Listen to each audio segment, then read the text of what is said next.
Kira crouched in the corner of the cargo hold, her chitinous exoskeleton trembling as footsteps approached. The stories about humans had followed her species across 3-star systems' tales of savage predators who consumed any alien flesh they could catch. Being so primitive, they hadn't evolved past their carnivorous instinct. When the Caldwell's Harmony had been captured by human pirates, Kira knew her fate was sealed. Her fellow Exarathi had been separated into different holds, and now she waited alone for the inevitable. The door hissed open, and a figure stepped inside.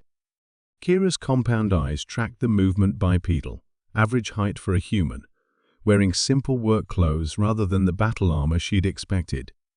Captain Marcus Caldwell, according to the ship's records, she'd accessed before capture. "Hello there," he said softly, crouching down to her level. "I'm not going to hurt you." Kira's translator converted his words, but she didn't believe them. Humans were notorious liars. She pressed herself further into the corner, her 6 limbs folded defensively around her torso. "I know you're scared," Marcus continued, his voice surprisingly gentle. "I know what you've heard about my species. But I want to show you something." He slowly reached into his jacket, and Kira flinched, expecting a weapon. Instead, he withdrew a small device, sleek, silver, with delicate controls along its surface. "Music," Marcus explained, noticing her confusion. "Have you ever heard human music?" Before Kira could respond, soft melodies began flowing from the device. It was unlike anything in Exarathi culture complex harmonies that seemed to paint emotions in the air, rhythms that spoke to something deep in her nervous system, despite their alien origin. Kira's trembling slowed. The music was beautiful, hauntingly beautiful in ways that made her chest cavity resonate with unfamiliar sensations. "Bach," Marcus said quietly. "Johann Sebastian Bach. One of our greatest composers. He lived 300 years ago and created music that still moves us to tears." The piece swelled and faded, each note carefully crafted to build upon the last. Kira found herself leaning forward, her fear momentarily forgotten in the face of such exquisite artistry. "You create this?" she asked hesitantly, her voice a clicking harmony through the translator. "Not me personally," Marcus smiled. "But my species, yes. We create music, art, literature, poetry. We explore beauty in all its forms." He touched the device again, and the music shifted to something livelier jazz, with improvisational elements that made Kira's antennae twitch with curiosity. "But the stories," Kira whispered. "The raids, the consumption of alien flesh." Marcus's expression darkened. "There are humans who do terrible things, just as there are probably Exarathi who do terrible things. But we're not all monsters. Most of us just want to explore, to learn, to experience wonder." He stood slowly and moved to a wall panel, activating a holographic display. Images began flowing past human art galleries, concert halls, libraries, gardens. Cities designed not for conquest, but for beauty. Children learning to paint, musicians collaborating with alien artists, scientists working to preserve endangered species from a dozen worlds. "This is what most humans choose to do with our lives," Marcus explained. "We create, we preserve, we celebrate. Yes, we can be violent when threatened, but that's not who we are at our core." Kira watched the images with growing amazement. Human artists had created sculptures that seemed to capture movement in stone, paintings that held entire worlds in their depths, architecture that reached toward the stars while remaining grounded in organic beauty. "The pirates who captured your ship," Marcus continued, "they're criminals, outcasts. They don't represent humanity any more than the worst of your species represents all Exarathi." "Then why are you here?" Kira asked, suspicious but no longer terrified. Marcus's smile was sad. "Because I hunt pirates. My crew and I track down criminals like the ones who took your ship.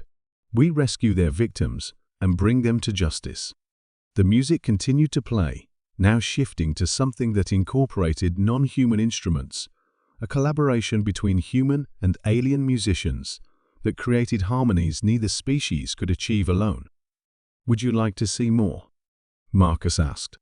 "Art from your homeworld alongside human creations. Stories that speak to universal experiences of love, loss, hope, discovery." Over the next several hours, Marcus shared humanity's cultural treasures with Kira. He showed her films that explored the depths of emotion, literature that grappled with moral complexity, scientific discoveries that revealed the beauty of natural laws.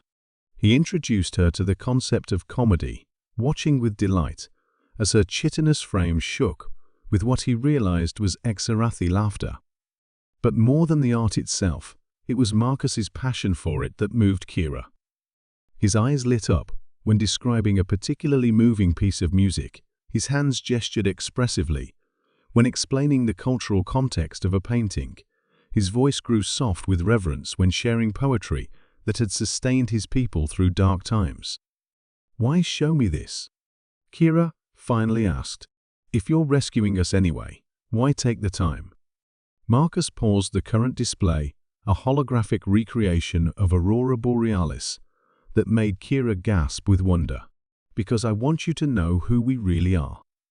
Not the monsters from the stories, but people who create beauty, who find joy in sharing it with others, who believe that art and wonder can bridge any gap between species." He gestured to the flowing lights above them. "This happens naturally on Earth, our home planet. Charged particles from our star interact with our atmosphere to create these dancing lights. For thousands of years, my ancestors looked up at this display and created myths, songs, paintings trying to capture its beauty." Kira's compound eyes reflected the ethereal light patterns.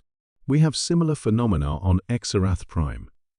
The shell song lights, we call them. They inspired our greatest symphonies." "See?" Marcus smiled.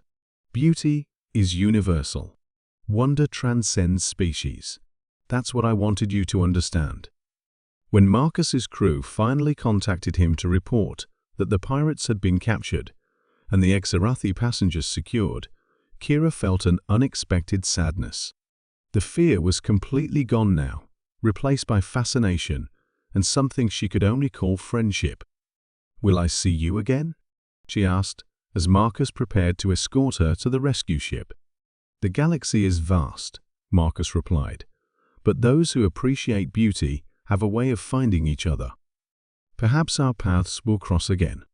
As Kira rejoined her fellow Exarathi, she carried with her not stories of human savagery, but tales of human artistry. She spoke of music that could move souls across species barriers, of art that revealed the common threads connecting all conscious beings, of humans who chose creation over destruction.